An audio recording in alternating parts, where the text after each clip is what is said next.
ग्राम सभा में आपसे जो हस्ताक्षर लिए जाते हैं वो सिर्फ हस्ताक्षर नहीं है, वो एक ताकत है।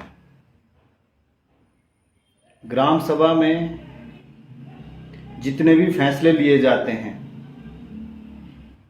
उन हस्ताक्षर से ये माना जाता है कि उन फैसलों में आपकी सहमति है। जब भी कोई ग्राम सभा होती है तो उसकी एक कार्य सूची निकलती है जिसको एजेंडा बोलते हैं। उस एजेंडे में क्रमवार लिखा होता है कि किन किन मुद्दों पर चर्चा की जाएगी। हर ग्राम सभा में पहला मुद्दा होता है त्रैमासिक आय व्यय का ब्यौरा, यानी पिछले 3-4 महीनों में कौन कौन से कार्य किए गए हैं, उसमें कहाँ कहाँ बजट खर्च किया गया है। उसके बाद समय के अनुसार सरकार के दिशा निर्देश अनुसार और भी कार्य सूची में मुद्दे लिखे होते हैं। अंत में होता है अन्य, यानी एनी अदर्स, अन्य कोई मुद्दा जो उस एजेंडे में नहीं है और लोगों को लगता है कि उनके गांव के लिए, पंचायत के लिए ये मुद्दा जरूरी है। आपसे जो हस्ताक्षर लिए जाते हैं उन हस्ताक्षर की ताकत को कम मत आंकिएगा।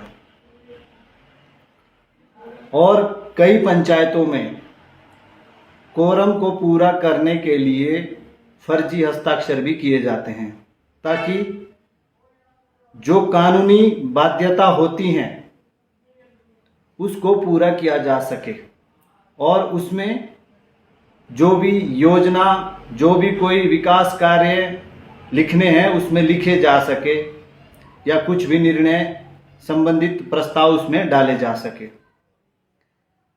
अगर आपको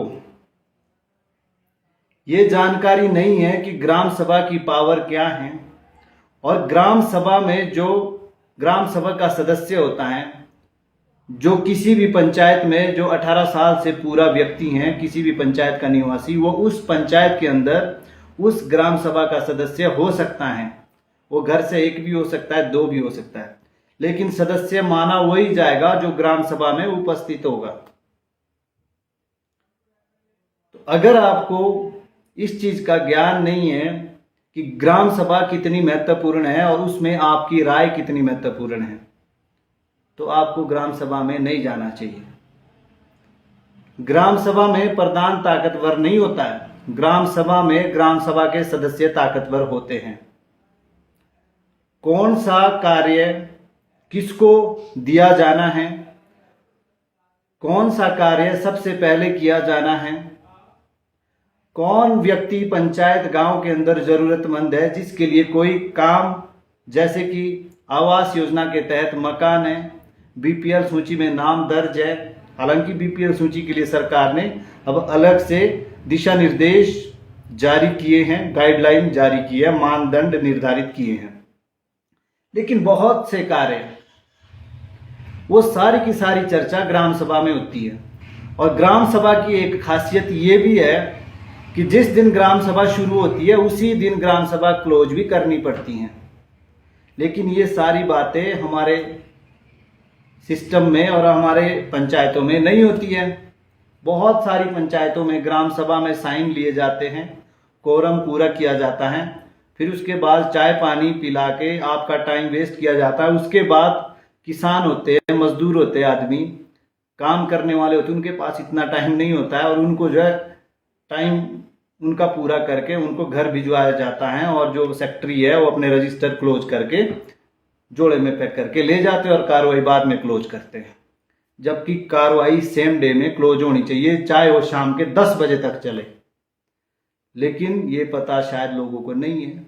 अगर है भी तो लोग इतना कानूनी संघर्ष और इतना जमीनी संघर्ष करने के लिए तैयार भी नहीं है। तो अगर आपको इन चीजों के बारे में जानकारी नहीं है कि आपके जाने से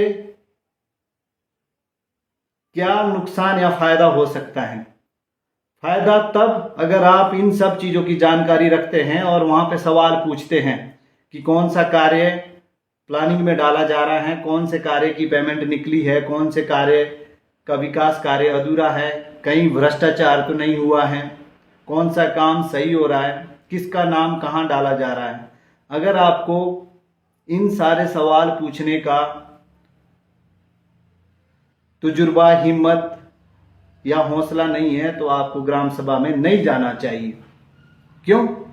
क्योंकि अगर उसके बावजूद भी आप ग्राम सभा में जाते हैं और मूक दर्शक बन के वहां चाय पी के वापस आते हैं तो आपका जो हस्ताक्षर लिया गया उसका फायदा पंचायत में बैठे वे तजुर्बेकार मौकाप्रस्त लोग उठा लेते हैं, जिनको पता है कि ग्राम सभा की अहमियत क्या है, और वहां अपने हिस्से के काम, अपने मनमर्जी के फायदे के काम डाल के पास करवाते हैं। ग्राम सभा की अहमियत बहुत बड़ी है। इसके ऊपर अगर मैं सारी चीजें एक्सप्लेन करने का प्रयास करूं तो 1 घंटा 2 घंटे भी कम हो सकते हैं। इसलिए आपको समझना है कि आपकी अहमियत क्या है। ग्राम सभा के बारे में जानकारी रखें और सीखें कि ग्राम सभा कितनी महत्वपूर्ण एक गतिविधि है पंचायती राज सिस्टम के अंदर। धन्यवाद।